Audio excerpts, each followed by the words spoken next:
نہیں تو کل ان کے خاندان میں ان کی نسلوں سے ہدایت کے دروازے کھلیں گے۔ اس لیے ہدایت کے دروازے تو رحم سے کھلتے ہیں، ظلم سے نہیں کھلتے۔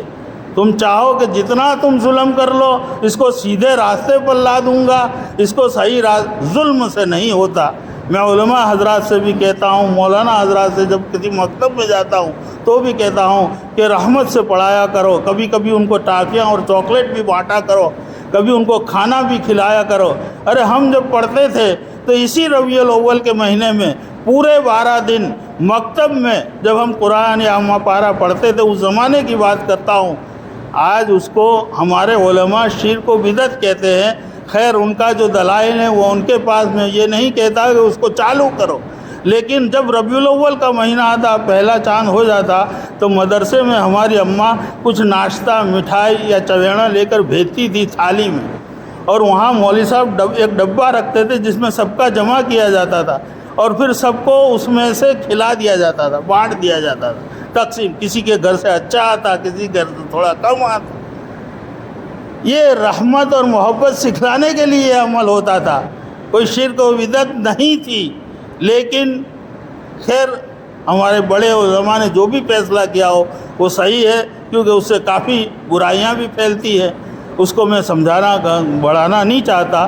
اور ایک بات یاد رکھو کہ مصلحت کی خاطر بھی شیطان ہمیں ورگلاتا ہے، یہ قرآن کی آیت ہو گیا۔ ایک مصلحت کی خاطر بھی کسی مذہب کی تشبیہ مت کرنا، کسی مذہب کے ہم خیال مت ہونا، کہہ دینا لکم دینکم ولی دین۔ مگر ہمارے یہاں تو دیوالی آنے سے پہلے اپنے گھر پھٹاکڑے آ جاتے ہیں۔ آج کل تو مہنگائی کا زمانہ ہے اور ہمارے بچے بہت سارے روپیے اس میں بگاڑتے ہیں۔ آپ